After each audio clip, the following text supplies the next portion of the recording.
This is The Great Equalizer, a parenting podcast about the realities of being a mom or dad in the 2020s. We are your hosts, Sam and Charlene, and we believe we're all rocking the same kind of crazy. So let's get real, let's get honest, and let's have a laugh about the ups and downs of our current upside down. Hashtag no judgies. On this episode of TGE's Current Read and a special bonus episode of The Great Equalizer, we are joined by two women of force in the publishing and parenting space who we've been dying to talk to as individuals, yes, but also as authors of the new parenting title, We Were Perfect Parents Until We Had Children. On the line is Vanessa Raphaely, who started her career on London's Fleet Street before returning to SA to become the multi-award-winning editor of Cosmopolitan and to run Associated Media. After 20 years, Vanessa left and launched The Village, a Facebook group 60,000 members strong, well-known and much loved among South African parents, which we will be talking about at length in just a bit. Also joining us is author, editor and writing coach Karin Schimke, who was a parenting columnist for Feminine magazine and a fellow journalist who contributed regularly to Parent24.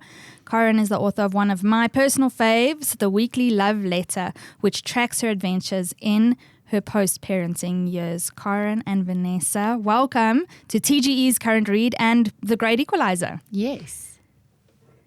Thank you. Happiness. Oh, guys, I know you, Vanessa. I don't know if you remember our conversation a couple of years back. I think you have many such conversations, so I'm going to remind you that you and I have spoken on the phone before. I mined your group, The Village, for a series of articles I was writing on gender diversity for Parent24. I don't know if you remember, but The Village... I do, that too. You were early. You were early on the subject. Oh, well, that's good to know. That's a yes. I like to kind of be on top of things, but I really don't. I feel like your villagers were early, Vanessa. I feel like the group was early. You know, when you've got 60,000 people talking to each other every day on Facebook and 250,000 people connected to each other, whatever is going down in the world will pop up in The Village. And that's what made the book make so much sense, because it really is research in motion, and the most qualitative and quantitative, because it is actually authentic, open-hearted, and comfortable. It's trusting conversation between parents, a very rare and beautiful thing, I think. I agree with you, and I also I wanted to bring in Karin here and just to say that you and I, Karin, I feel like you're a soft space often for me to land. Your weekly love letter, which started out, it's a Substack, and it started out as a love letter before Substack to your daughter. Correct me if I'm wrong. Yes, that's right. So my daughter finished matric in 2021, yeah. Oh, sorry, I get the dates wrong. And she was going to go away overseas for a year. And I was thinking about when I was away in the 90s for my sort of gap year, whatever it was, and how I used to love getting letters from people, long letters. And letters are kind of a genre on their own. It's not like WhatsApp, and people share things in a completely different way. And I wanted her to have the experience of getting a letter from me. So I started writing her a letter, and I would also tell her what I've been reading and listening to and watching and whatever, the way that we have conversations at home. And I told some people about it, and they said, oh, but they also want to get it. So it kind of, because I started sending it to them on email. I only went over to Substack when my email list was so big and I couldn't do it in sort of batches of 10 anymore, and I didn't want to start a MailChimp or anything. So I went on to Substack, and still writing a letter once a week. A love letter, but I've come more to everybody. It means so. Was your daughter not a little bit jealous in sharing you with all of us? Because it really reads like you. I felt at times where I say you're a soft space for us to land. There's a lot of resonances of you bring up kind of things that are happening in the news, or things that you've watched, or things that you've read. and the way that you feel in the moment. And it feels like I'm sitting with my own mother having a cup of coffee around the table. And was your daughter not just like, hey, actually, this was for mine? me. That's a very interesting question. I never thought about that before. But at one stage, when I was the a parenting columnist after Femina for Parent 24, my daughter was about 8 or something, and she discovered them online. And she had a real sort of moment. I think, seeing yourself reflected through somebody else's eyes is always shocking. My partner's mother and his grandmother are both writers, and his father always says that there are the writers in a family and there are the written about in the family. You are the written about, you just have to kind of suck it up. Yes, deal with it. Yeah, exactly. So she had a bit of a moment then, and at one stage she said to me, I don't want you to write about me anymore. And I just stopped. I just stopped immediately because I thought that's actually true. I mean, it's so invasive. It's a little bit like social media now. You can't just think up about your children. But also we negotiate our privacy, and as writers, I think we negotiate our privacy in various ways, and people find that hard to understand because it looks often like you're oversharing, and often I suppose you are to a certain degree, but you know what to keep safe.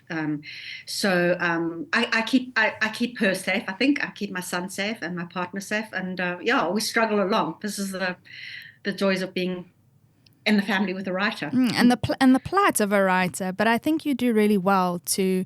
We feel like there is some. You do keep your privacy, but you give enough. You recently posted. I do want to move on. I want to move on to Who Calls You Mom and your journeys as mothers. But I do want to affirm this for you, Karin, is that you recently.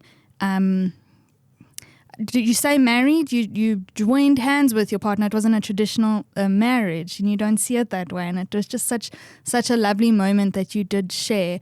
And you share that intimacy of that moment of joining with your partner and committing to him for life.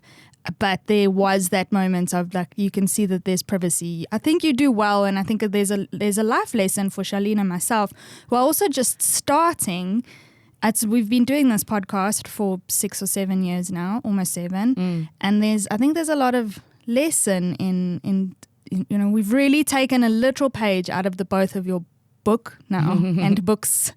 It's so thank you for being a guiding light. Thank you for what both of you do, and we're going to pick your brains even more than what we already do out in the public sphere.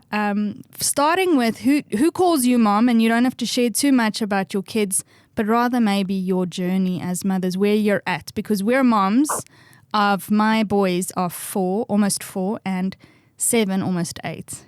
So we're entering primary school. Charlene and I. Almost 7 and almost 9. So and a boy and a girl. Charlene has a boy and a girl, and I've got 2 boys. And we're so keen to pick your brains and get stuck into this. So Vanessa, let's start with you. Who calls you mom? Well, I have 3 children. We lost one, my stepdaughter.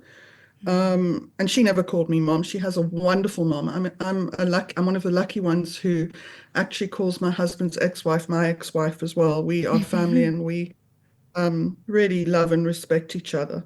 But we have 3 children, and they are sadly overexposed for in the village. I say they wouldn't be half as delightful as I find them without the village. I needed the help of 60,000 people daily. Because really I was a girl least likely to be a parent. I have to tell you, I had a very wild and unresponsible youth. I came down to earth with a crash when I started parenting. But at the moment I have Max and Mila are my 2 eldest. Mila is 24. She is currently in her first big job. She's working for the Cape Town Investec Art Fair. Max is in Edinburgh studying, he's finishing his honours in engineering. He's doing comp sci and electronics. So that's how the gene pool splits. And then my baby is a 6'2" baby, and he is in matric this year. Wow. And going to try astrophysics next year, also splitting the other way from me. I don't understand what my kids do. But I want to tell you one thing. They don't call me mom. They call me mom! Yeah. Hard relate. Yes. Yeah. What about you, Karin?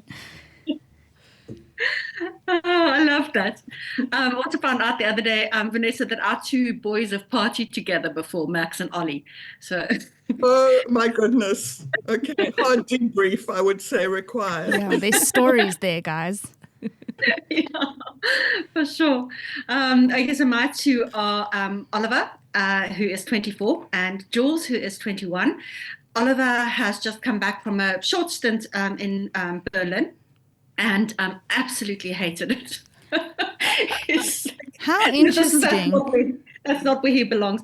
Both of my children have become writers of a kind. I don't, well, both of their parents are writers, so I suppose it was inevitable to some degree, but I did have higher hopes. But anyway, I mean, at least I know they'll be happy and they'll have rich and rewarding and full lives.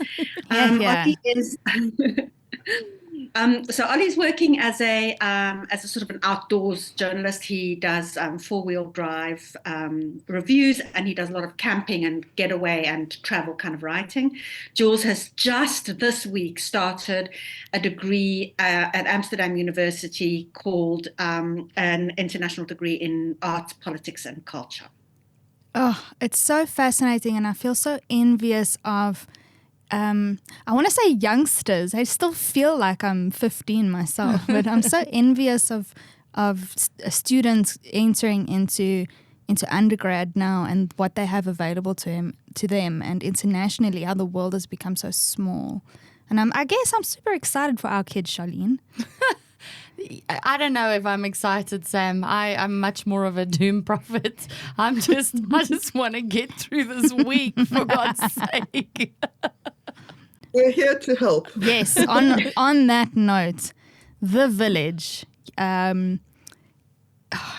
What a force. Charlene was saying now to me how amazing it is. Well, off mic, she was saying how amazing it is that in such a short space of time, the group on Facebook grew and is so rigidly diverse and so rigidly non-judgmental. And that is something we really like to curate on the Great Equalizer. Yeah. But Vanessa, how did you do it? How did this group just grow? And how have you maintained such a high standard of just excellent people? I know there's infighting. As with any large group, there are people who disagree, but I think that for the most part, villagers come up for each other and really maintain a standard of no judges, as we like to say on this show. Everyone is allowed a space to just live and breathe. Because this really bled into this book. We were perfect until we had children. Yeah. Over to you, Vanessa. So what I truly believe is that at the root of most of our trauma in life is the absence of community. I think loneliness is an epidemic, a pandemic of its own. I think when young men are lonely, when older men are lonely, there's big trouble to be had. When women are not connected, we are out of our natural position of strength. We need to, I'm also very deeply shallow, I have to say. So I take a lot of title. So reach out and hold somebody's hand, like the great Diana Ross said. Make this world a better place if you can. So from authenticity, firstly, and from honesty, like I looked at myself and I thought, and my daughter will tell you this as well, I was in deep trouble. She says she is the complete reason that the village, she thinks she's the muse of the village because, oh my goodness, she was a handful as a teenager. Her name is Mila, and she was called the Mila Coaster because she was down, inside out, backwards, forwards, and dragging us with her, clinging on to her tiger tail. And at that point, I really felt that I couldn't rely solely on my friends because there was a real sense of balance. You know, you can't offload, you can't vent. You have to find the strength through holding each other. So I thought if I could just gather maybe a few more of my friends in a more cohesive, more formal way around the idea of a group, that it would actually first benefit me. And then also I understood that it might actually serve some purpose of trust and some purpose of a very good plan B in the absence of community. I mean, what has happened to us is that we have lost our real human power of connection. We have retreated behind our high walls, away from our bars and restaurants, away from our village square, into Netflix, and never mind our devices, but Netflix, Uber Eats, our fear of each other, our division from each other. So I've always been a plan B thinker. I've always been a B team person, never ever strive for the win, always strive for just a way to get me through the day or through the week with positivity and generosity and gratitude. So it seemed to me that that was a really good space to kind of try, but it felt like a petri dish from the beginning. And it was a really great life lesson because it for me, because no one really believed in it. At that point, I was trying to remake myself professionally. And the message I got was almost universally scathing. Scathing of Facebook, scathing of community groups, scathing of women gathering together. No one saw the opportunity in this as a business, and no one thought that it would, no one except the people involved thought and that it would have sustainability. Everyone said, as it grows, it will be polluted. But instead, what happened was, as it grew, it touched the people involved with it. And from the very, very beginning, it was a shared endeavor. And that is really the magic of the village. It's not me. I am not its North Star. I am an admin and a facilitator and a person who has gathered people around me who share a set of values and understandings. And the one understanding of a parent is we do better in a community. We do better with each other.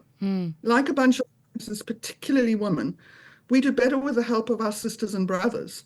And it's a unit that needs to be cohesive and connected. So the reason that it is able to sustain itself, the village, is not because of one person or even because of my incredible crew of admins and these brilliant boost crews. I've got 200 people who help, who are the eyes and ears of the village, and we couldn't do it without them, couldn't do it without the admin.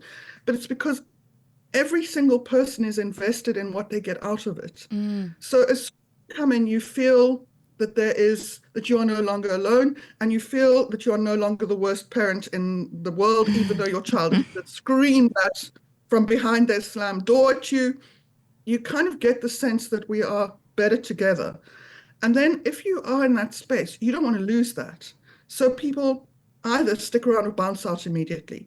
So the real difference between the village and pretty much anywhere else is there's no ongoing toxicity. Sometimes it flares up, it gets dealt with immediately, often not by us, mostly by other people who are invested in keeping the space useful to themselves. Those people bounce out and the good ship sails on. Now 60,700 of us. I mean, it's phenomenal. It reminds me very much of what you're saying. It resonates with me because it's really how I feel about our podcast and the project that we're working on and what we're trying to just invest in. There's so much commonality in the genesis there as well. Of just, I read online, Vanessa, that the members of the village, and they do extend, we don't want to discriminate here, they do extend to fathers, and I think the village holds fathers in a lovely way, in a really beautiful way, which I don't think the Great Equalizer does. Yeah, we tend to be a bit more. We're very mom biased, yes. But it is what it is. We can work on that. You mentioned that the village is made up of the women who read Cosmo. You spearheaded Cosmo and then moved on to other titles, including Oprah Magazine, and these women are now moms. The old Cosmo girls, the ones that we were doing, like, what sex position best suits your star sign? Where are those gals? Or, let's learn how to make, cocktails, for this dinner party and whatever. We're now we are elbow deep in not poo nappies anymore, just like primary school homework and children losing teeth and air fryers. Very unsexiness From of it sexy all. toys to air fryers, yes. Yeah. Choose your brand based on your star sign. But I really love that, and I do think that there is just it's become a bridge. Women in South Africa particularly, and parents have found ways to bridge the gap between. I suppose when you get older as women, people just expect you to fall over off a ledge, and we're not having it anymore. We actually just like, no, and we're taking up space. And I think as I say, we're taking a page out of your guys' books, and it's just like, oh no, let's take one step forward and keep redefining ourselves and who we are in a group, Also understanding that without the rock, and I think this is also why Karin was such a brilliant partner for me in this endeavor, was without your own examined life and without actually respect and strength for yourself, you will never be. Whether you're a man or woman, whether you're a mom and dad, an auntie, an older sister, whoever that parent is who has to take on the role of being the cheerleader in a family's ecosystem, who has to be the rock, you have to take care of yourself first, which is why the village and also the book deals with issues which are not necessarily the kind of meat and two veg of parenting. Karin writes one of the chapters that is the most popular in the book and has been the most well received about being a good citizen, about starting. And of course, we know that starts with yourself. And what it starts with is an understanding that you as a woman have a value of your own. That is your own private space that is sacred in many ways. And it starts with your own power. It happens the same way with whichever adult is parenting. You're not wholly in service. We are not, and as a spirit of the group, we are not there to live only through our children. That would make us useless, and also narcissists, and also shells. It's about fire that burns and allowing us, that notion of a whole bunch of coals can keep each other sustained on a fire. One poor little coal will go out immediately. I love that because I often talk about how you feel you lose a sense of self and you can very easily lose your identity as once you become a parent, because your whole life is so consumed by this job of parenting and trying to raise decent human beings for this world. But they're going to grow and they're going to develop into their own human beings. And what is left of you? What is your identity outside of that? Which of late is something we keep coming back to. But you guys start, it's almost as if you start and end this book with that. You start the book with, hey, this work starts at home. The work of parenting starts within yourself. I want to know, in terms of the process of collating the content, because it's very unique. You guys trawled in the same way that as a journalist I trawled the village for information and contacts who could help me navigate gender diversity, which is something you also tackle in the book. You did the same. So let's start from the partnership. How did you guys, Karin, how did you come on board the project? How did you guys become a partnership in authors of this book? So strangely, even though Vanessa and I have always lived, I think, quite close to one another and always moved in the same sort of circles, we'd never met before this book. And how it happened is it's almost kind of accidental. But I was having a meeting with a publisher who was saying that she was really keen to have a book, a South African parenting book, and she suggested somebody, and I said to her that I didn't think that person really had their finger in the sort of pie of parenting at all anymore. They were a little bit older and so on. And I said to her that I just couldn't imagine actually writing a parenting book that didn't emanate from the village. And so she approached Vanessa, and Vanessa is running her business and is busy. So the publisher asked me whether I'd be prepared to write the book. So how that then worked was that Vanessa came up with a series of sort of overarching themes. So we don't really go into the nitty gritty. We go into those those themes that really affect us as parents. And she conceptualized the chapters, and then I went and trawled through and sort of farmed out the comments that aligned with the way in which that chapter would unfold. So in fact, the advice in here is not from me and Vanessa. It's from 60,000 villagers. So if Vanessa does a thing towards the end of the book, for instance, where she asks, well, what is the one thing that what sort of advice would you give to, I can't remember exactly how it was phrased. What sort of advice would you give to yourself, an earlier version of yourself, or to other mothers? And that is exactly how we went about getting all the stuff. So it's like really just. And the thing is that when you cover any topic, however specific that topic is, but you get a whole lot of voices to respond to that topic, you get such a variety of answers that somewhere in there you will find yourself. You will find the answer that speaks to you. For some people, the answer is prayer. For some people, the answer is go for a run. For some people, the answer is send your child to the bedroom without food. And that would, that last one would not resonate for me, maybe it resonates for someone else. But that's not the kind of advice that people here give. But it's just that there are many ways to skin a cat, so all these different little angles give you it's got a teenager coming in. All those different angles give you a way in which to insert yourself into the problem that you have using your personality, your skills, and then the backup of somebody in the village who's done a similar thing with success.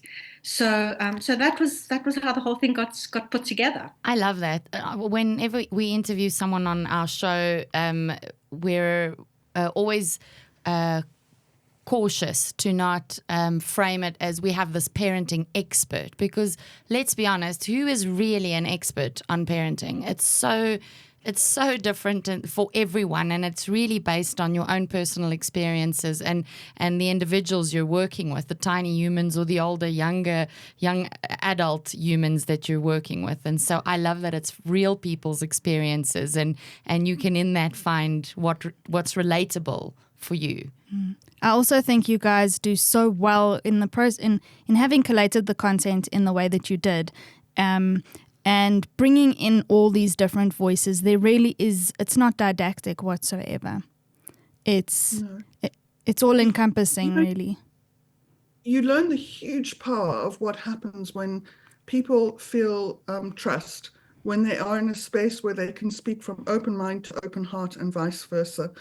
And that has been the most incredible thing to observe, because what you do in an environment which is usually incredibly fake, unfortunately, somewhere between navigating your way on social media, between bots and between AI now, and even before then, people's insecurity and competitiveness and desire to conform, there's a space where you can actually bring your truth to the table, and it will be responded to with good heart. And that is the most beautiful thing for me, because once you have that, real life experiences float up. And when you have a community as diverse and unequal as South Africans are, the most powerful thing is seeing, firstly as a collective, is seeing that, of course it takes a village, for want of a cliche, but to see how incredible it is that the lessons learned on the pointy edge of struggle versus privilege can go both ways. The most powerful and privileged person in the village can receive the most incredible insight and help from someone who is not as materially gifted or lucky, and vice versa. And that to and fro has created something which is essentially good-hearted, and people almost breathe out into it. And then you get proper sharing. So there are no experts, that's for sure, but there are people who are sharing lived experiences. There's nothing better, there's nothing more useful than that, as a thank you, really. Well, speaking of lived experiences, when we started the show, Charlene was in the throes of postpartum with her second born, 6 months. Jesse was 6 months old. Josh was 1.5. My little one was also, no, Elijah was 1.5. Josh was going on 2. Oh, yes. But we were like in those years. He was 2.5. We were like elbows deep in shit nappies, you know? And we really had to grow in the last 2 years, and we were humbled severely by primary school. We were like, what is this? And we never wanted to be those parents who said, just wait until This primary happens. school. Yeah. And then you're going to know, and I've been trying to navigate this so that I don't sound like that dickhead, so I don't sound like that person saying to friends of, say, my youngest, who's now 4, where their eldest are 4, and saying to them, listen, you think you have time, but there's no aftercare that there's no, for aftercare is not inclusive in this setup when you get to primary school. Either you pay extra or like your day ends at 2:00 and then you got to pick your kid up. That was a hard reckoning for me, and I've said it repeatedly, I think in the last year on this show, that I was like, oh my God, I thought I had no time and then this happened. So there, throughout parenting there are these, say again? Maybe I can be your dickhead, because all I can say to you is buckle up. Exactly. So this is where we're going, is now. I want to make a T-shirt for the village saying, I was hot and then I had children. I used to be a fun chick. Now I'm this. Look at me. Vanessa, I keep thinking about. Life is hard. It's the image that we expect, the bubble that we inhabit in our dreams and hopes misses the whole point of it. Emerging from any cocoon is extremely tough, and human growth is emerging from cocoon after cocoon after cocoon. Yes. Each different stage, each different phase. Yeah, 100%. Exactly. So we don't offer anything other than, and it's what our philosophy is, whether it's in the book or whether it's in the group. And I think as people, we don't believe that there is a solution. We don't believe that there's an easier route, or that you can prepare or you can protect. The human condition is to be battered and bruised. We are endlessly growing and emerging and learning, and that hurts. And the children that we have in our orbit, and in South Africa, many people have children under their wing who are not of theirs. But those children are on their own journey, emerging at the same time as us. Often many of us go through menopause, for example, at the same time as our children go through adolescence. Let's talk about hell.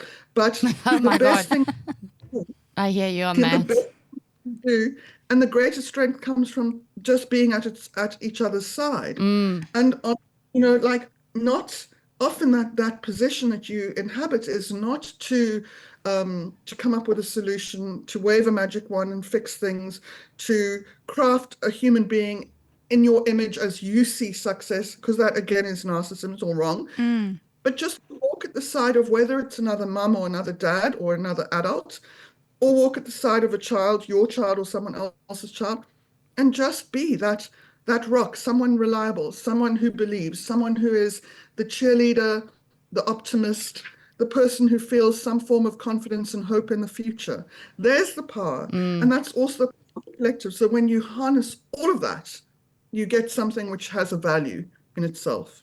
Yeah, just feeling seen and knowing that you're not in this alone.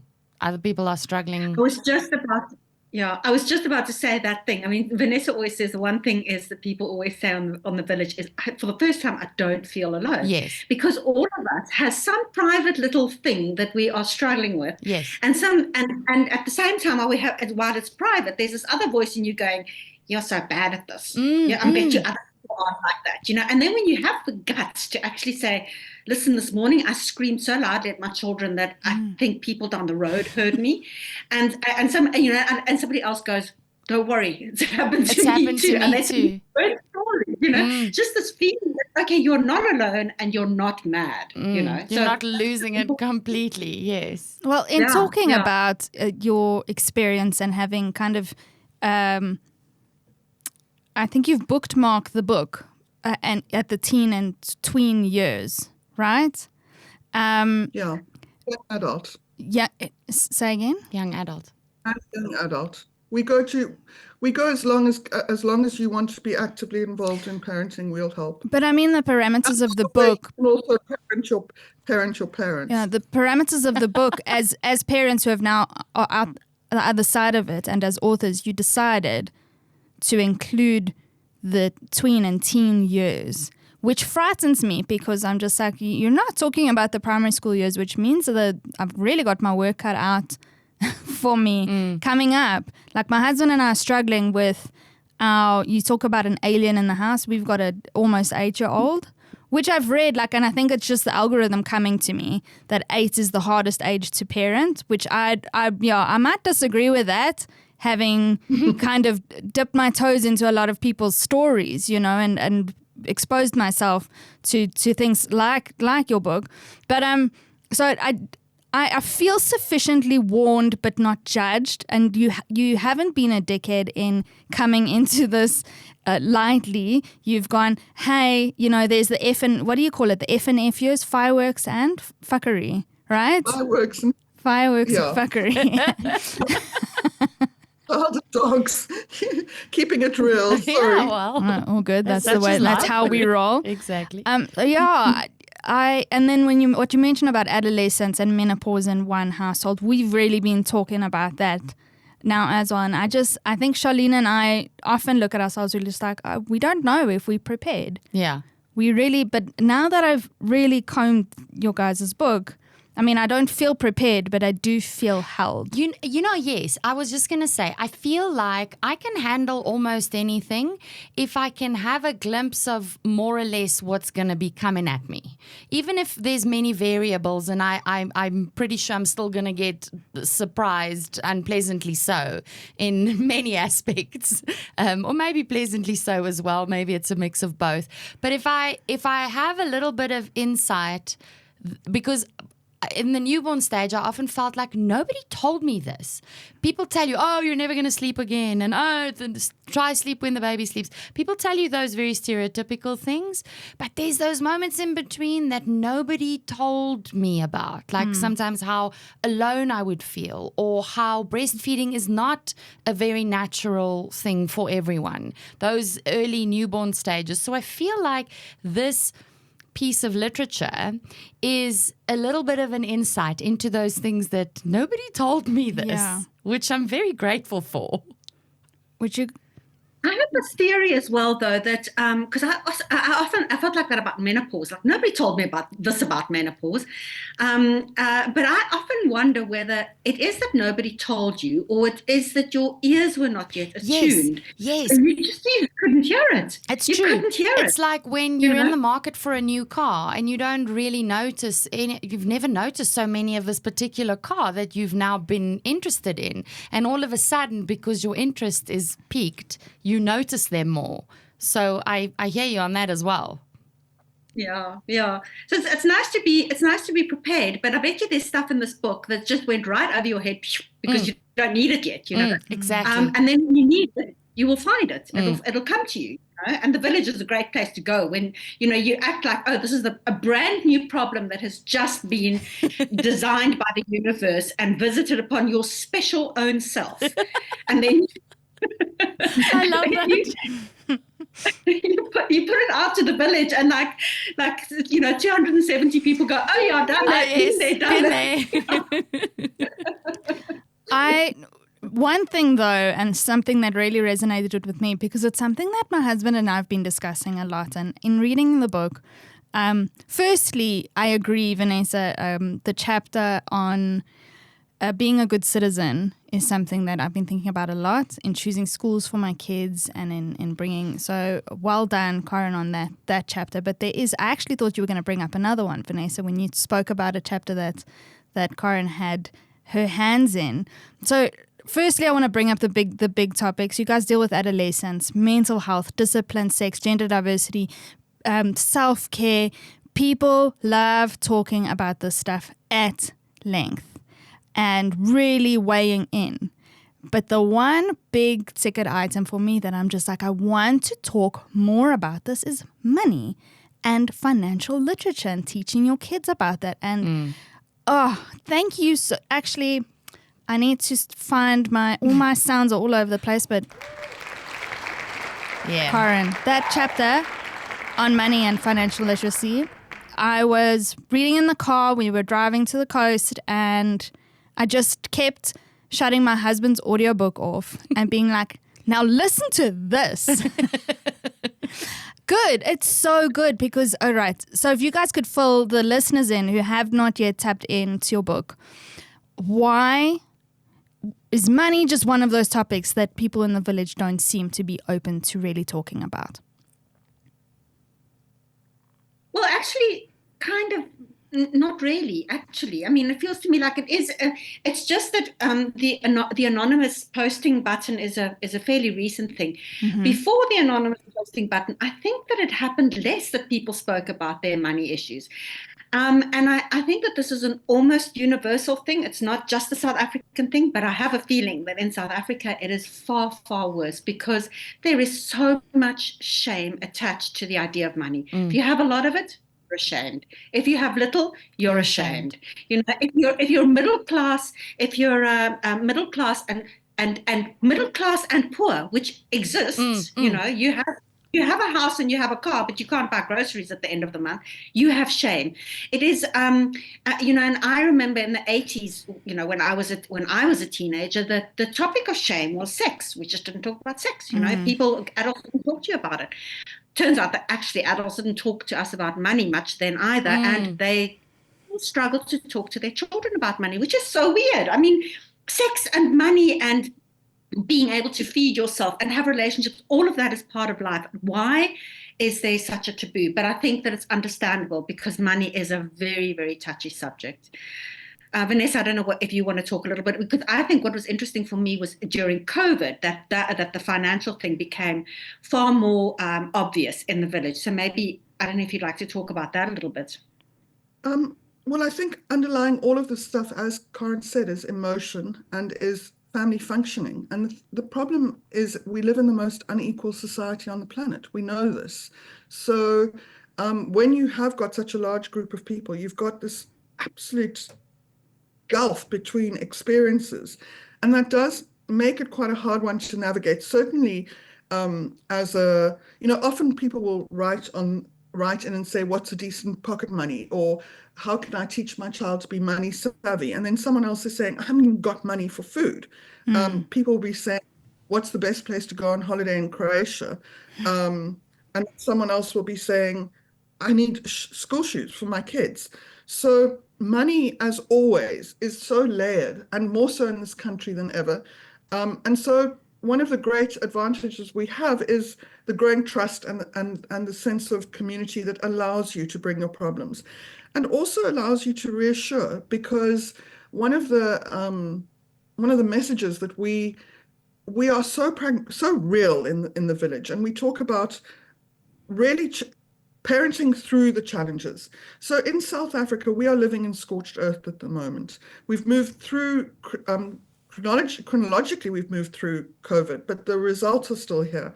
Our children's wound is still here. Our family's wound, the economic wound is still here. And so having a forum in which to help, to discuss, to offer solutions, to try and give encouragement, to get through, to hustle, that's the real power of the conversation, because what I think you'll find is, even if people, like Karin said, even if people appear to be okay on the surface, very many of us just aren't at all. So in whatever way you discuss it, you can discuss the feeling of in the devices chapter, a child with their nose pressed up to the glass, looking at everyone else's holidays and smart cars and labels. You can imagine scraping every cent together to send your kid to a good Model C school or a private school, and then finding that the other parents are in a different situation to you, and navigating all of those things. It's very often that the subject of money, the subject of sex, the subject of connection comes up in different guises and in different disguises. So the real power, again, is just the conversation, because once you start talking, and once you talk with trust and with respect, you can really get to grips with a lot of things that give you the confidence or the courage, because sometimes parenting just needs patience, confidence, courage, perspective, all these superpowers of parents that allow you to grapple with all of these issues. So money is definitely a huge one, gender identity, another one, parenting across the crevasse of generational difference, cultural difference here. We've got quite religious communities, quite conservative communities with children who are of a different generation and are more experimental. How do you connect? How do you still keep channels of love open? How do you still talk to each other? Of course, the real superpower is keep talking. And that's what the village really does help. And that's what you do. We actually sign off every one of our Great Equalizer episodes. Like, how about we keep talking? And that's exactly it. We found that these conversations really...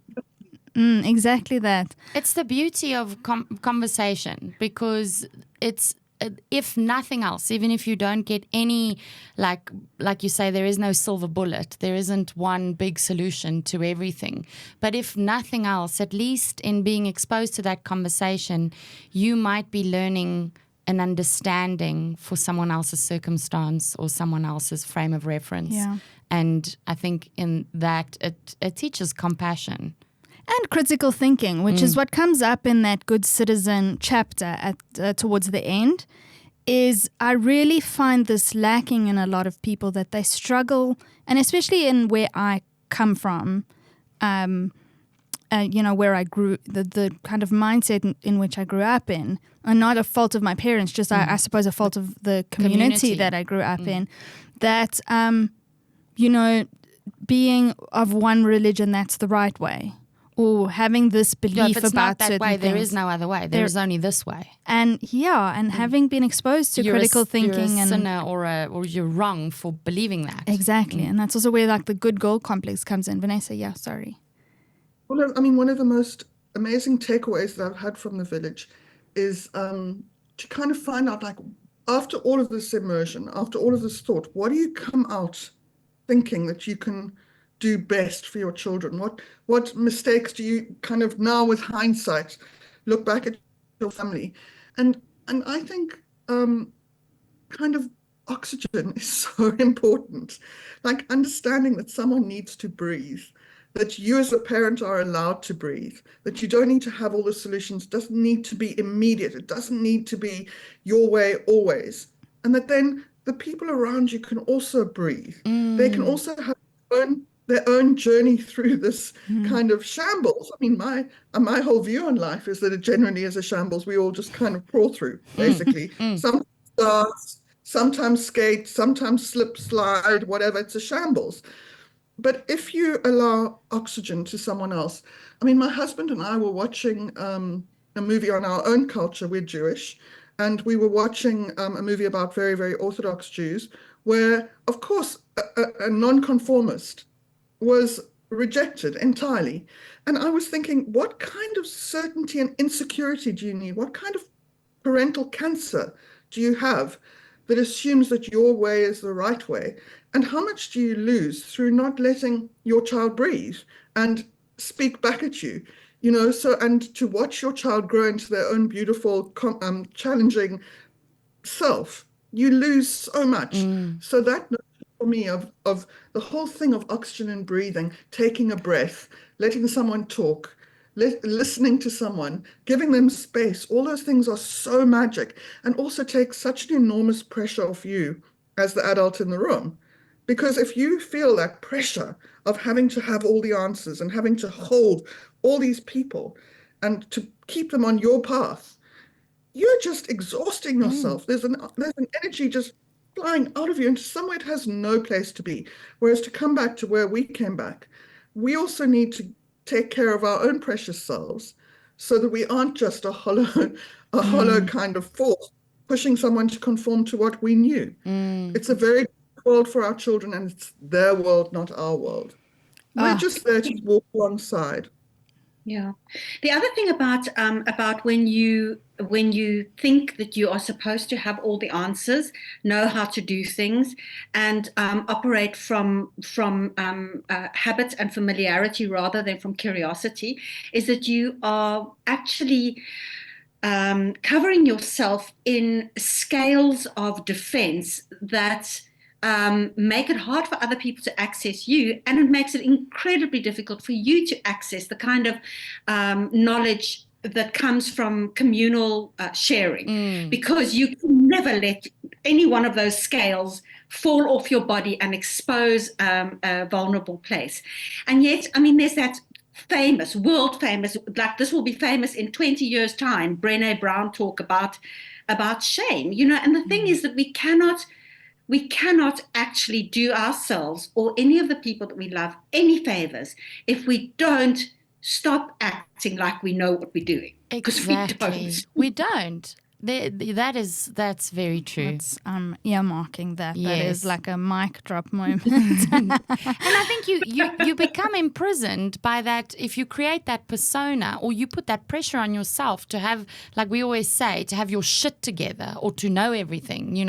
It's an unrealistic expectation of not only everyone else but also of yourself, and that becomes your own little prison that you have to live in, and you'll just stagnate there scales. and rot, and because you'll never move forward and be able to be open. We always talk about having a hill that you'll die on, and I have several hills that I'll die on, but I also like to think that they're changing, and they change with the growth of sort of my perception and my knowledge and being open, as what you guys are saying. And I think it's the likes of The Village, and definitely I've leaned on as a journalist, have leaned on this as a resource, and leaned on the stories of people and the experiences, like what you guys said. I mean, Vanessa, I spoke to you in the very beginning about how we touched base, and when we first met, how we touched base on the gender diversity issue, and in talking about sort of how it's handled in The Village, and that became a huge, source for me and in exploring this issue. And even in how we've tackled the Great Equalizer, that whole genesis started for me. It like really was a small seed that started when my eldest was a baby, and I was listening to a podcast. And in this, I always talk about it. It's called One Bad Mother. And in this podcast, one of the hosts' children identify as transgender from 3 or 4 years old. And she, without giving away too much of her child's privacy, without infringing on the child's privacy, she shares her story over the course of several episodes. And I just kind of thought, I became very fearful. And I want to discuss fear in that, because there's good and bad in it. And you do discuss this in the book as well in terms of parenting, because I think parenting is a really scary endeavor in more ways than one, and especially in South Africa. So I want to kind of jump off of that to say that I have found it useful to really gather information around all sorts of topics. Gender diversity has been one, sex has been another, now most recently money, and teaching my children about money and financial literacy, and being open and honest about our own finances, which in an age-appropriate way. So essentially navigating parenting. I have always come at it from a point of view of, I need to know about this so that when my kid asks, I have an answer. But what you guys are saying, and what we've all agreed now, is that it's dangerous to actually have all your shit together and to have all the answers. And that's also been empowering for me to navigate. And for when my child says something to me or asks me something, I turn the question back. And what do you think? Even at 7, 8, even at 4 years old. And for us to hold this as a discussion. Yeah, what's coming?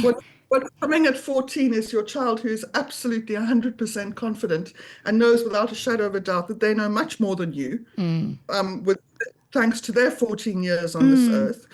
Never mind that you've been there for 48 at the time.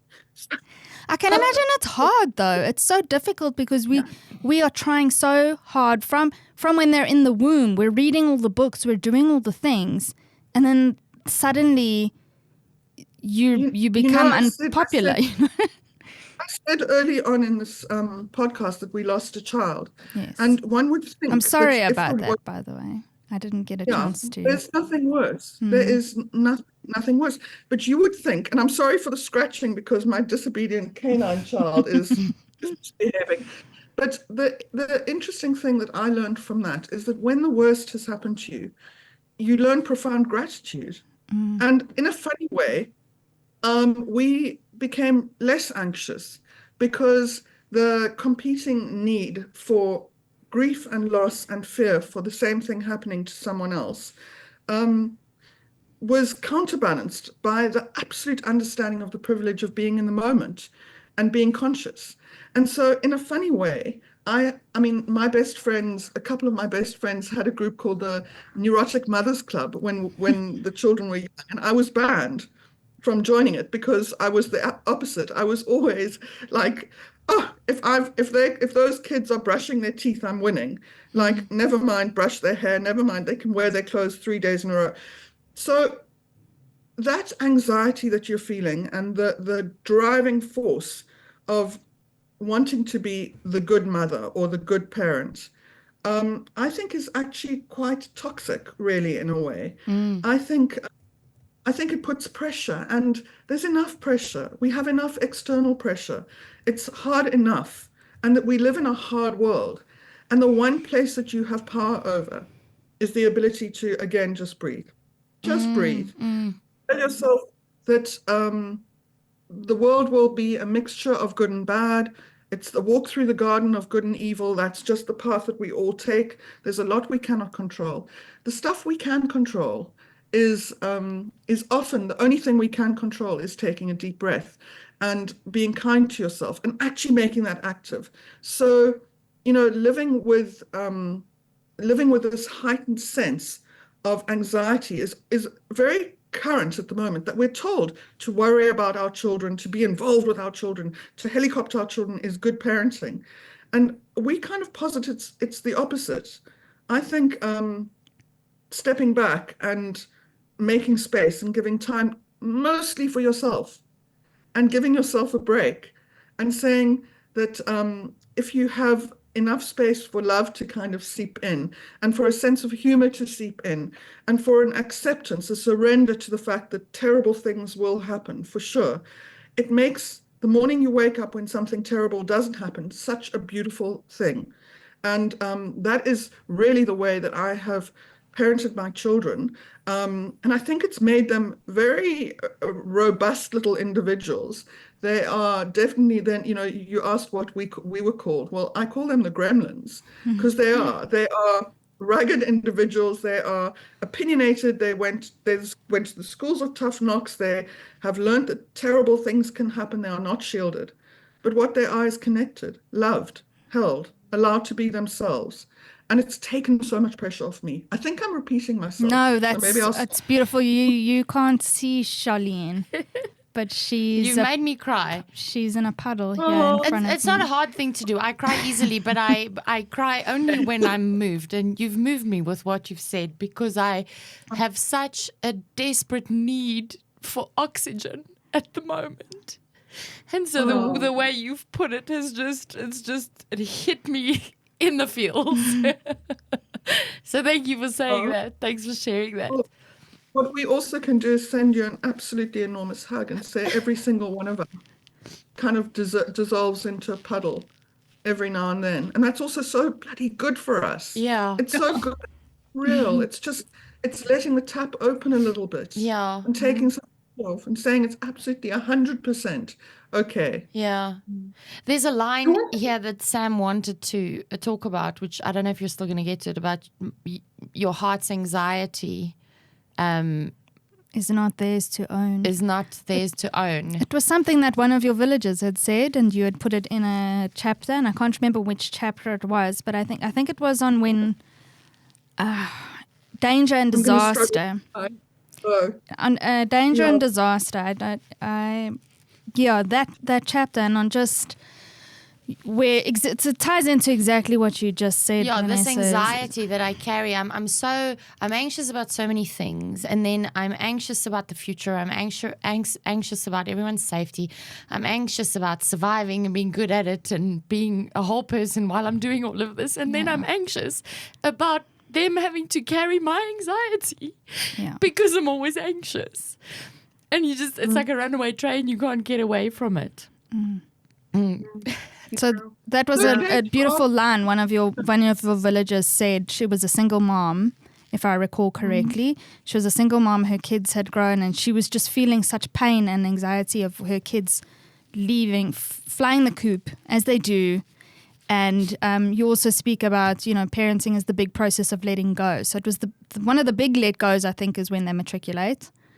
I think there are many let goes along the way. And I don't think that's the final let go, but I think the matriculation and moving out the house is a big let go. And this particular villager said she feels so anxious for her child. I think he was going to Bali. And that was just such a poignant line for me. My heart's anxiety is not theirs to own. Yeah. Yeah, I've got goosebumps from that. I just want to say something else about that feeling of fear and being anxious all the time, and being anxious that you're carrying it over to your poor children, and we have to admit, I think, that there will be anxieties that we communicate to our children, even if we don't open our mouths. Like, I'm convinced that my children are going to spend the rest of their lives anxious about money.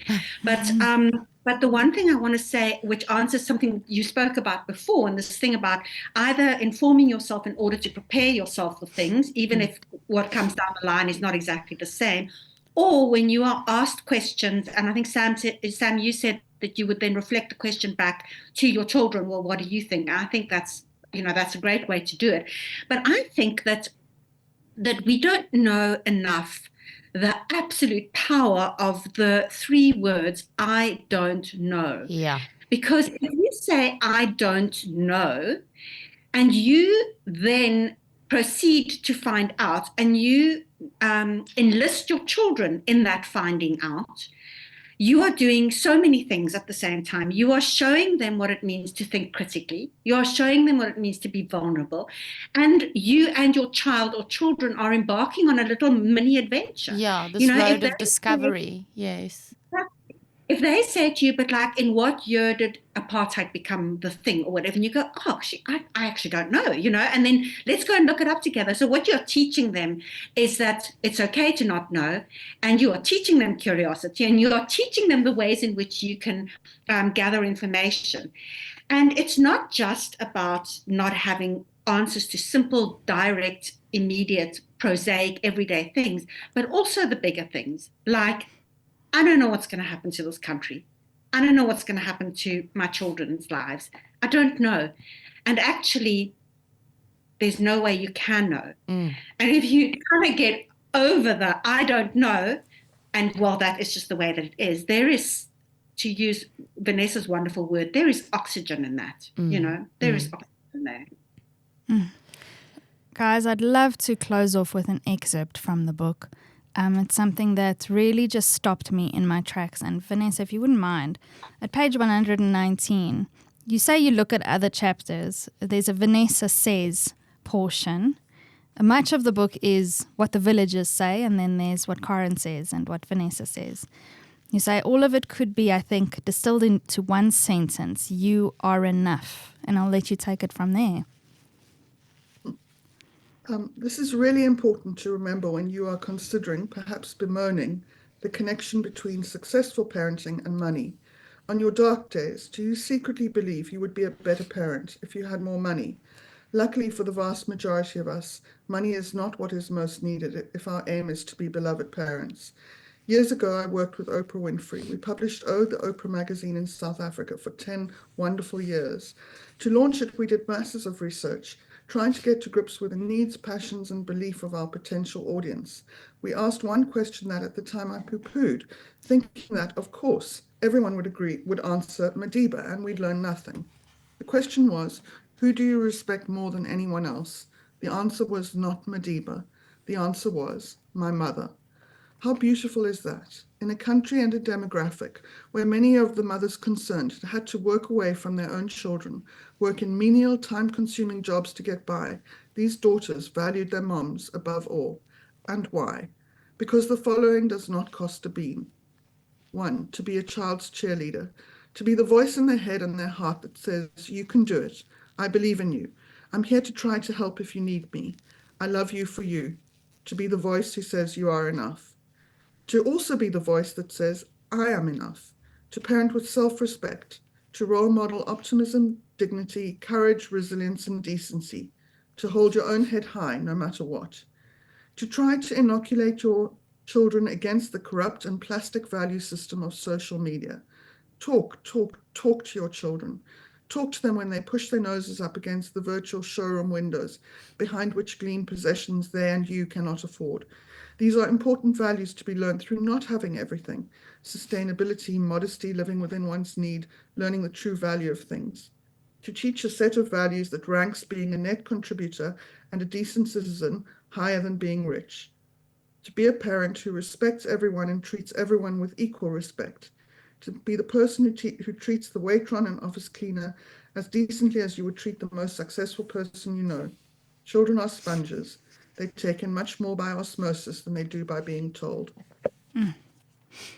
Cheers to the two of you. This is a phenomenal resource, something that Charlene and I will be coming back to over and over again, because we still have many years of parenting left ahead of us. I'll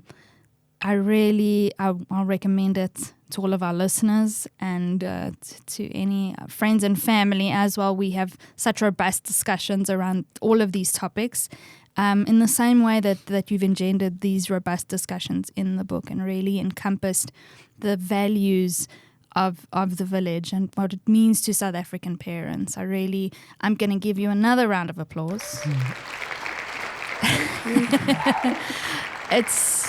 Thank you. Thank you also for I know that you wouldn't support lawnmower parenting, but in the parenting of parents, you guys have made it that much easier for us to lead our kids. So thank you for that. That is such a wonderful thing to hear, hey, Vanessa? Wow, that was a great thing to hear. And good luck to you both, and you're going to be fine. Your kids are going to be fine. We'll be fine.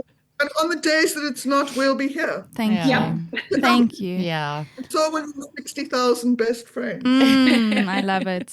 I also love the title of this book. It's very... It's so apt. Yes, so apt, indeed. Everyone smiles, and that's what we've got to do. I'd love to just finish by saying, hard and hellish as they are, these are the most precious, precious years. And while they are in their teen years and they're giving you the worst sleepless nights, they are at their most beautiful. And it just is such a wonderful privilege to be able to parent and to be part of a family. And now the dog is voting with her. Well, we're going to let you guys go soon. But first, I want to hear what's next for the pair of you. What are you working on right now? What are you up to? And where can our viewers and listeners find you? Karin, do you want to go first? Yep. So I'm actually I was looking at the dog, so I wasn't concentrating that hard. Sorry. And we want to know what you're up to. You're busy with all things. You got your fingers in a lot of pots all the time. And I want to know what all those note cards behind you says. I'm very enamored by how organized they are there on the back of your wall. They're not actually. They're stuck there with press stick because they need to not be organized because my mind keeps changing about the order of things. So that is actually what I'm working on at the moment, amongst various other things that I do. But I'm working on a book which is based on the love letter, and particularly last year when I went away, I just kind of ran away from life. And if anybody tells you can't run away from your problems, you can. Oh. So that's what I'm working on at the moment. That's the book that I'm working on. And so it's based on the love letters. Love letters is, I decided a few years ago I wasn't going to write anymore because I just never have time because I have to earn money. And you can't kind of get, you can't kind of get paid ahead of time when you're writing a book. You have to get the money after you've written the book. So the bills don't get paid. So some years ago, I decided I wasn't going to write anymore. But it's a really strange thing. If you're a writer, you can't not write. And when I started writing Love Letter again for Jules, it was like it ignited everything in me that loves writing. So my main expression at the moment is love letter, and yeah, I love it if you sign on. It's like it's free, and it's like it's about everything. And other than that, I teach or help or tutor or coach people to start and to finish their books. So yeah, and I'm on Instagram under Reading Darling for my books page, and under Karin Schimke for love letter. That's what I'm doing. I love it. Highly recommend Love Letter. If that hasn't come across very clearly, then yeah, we're going to link everybody up, so don't worry about that. Vanessa, what about you? Always busy, always in motion. Always busy. The village grows and grows, and we're doing a lot around the business of the village. We're doing events, we're doing market research, we're doing a lot of business stuff. I am also writing, I'm halfway through my next novel. I did write a novel. This novel is called Nice Man, Dead Wife, and it's about dating in your 50s, and it's about being first in the queue with a lasagna. So I have in my life written, I love it. what are you going to do when you are in your 50s and you need to find a guy? But it's funny, I've gone through, you talked about Cosmo. I've written a children's book. I've written a frisking around in your 20s book. I've written a parenting book. And now I'm writing Nice Man, Dead Wife. I don't know what. And after that, I don't know what is next. But isn't that so exciting? The two of you are a force, and we're so privileged to have you on The Great Equalizer and TGE's Current Read. Thank you for joining us. Thank you for having us. That was such a fun conversation. Thank you. Thanks. Really was. Cheers, guys.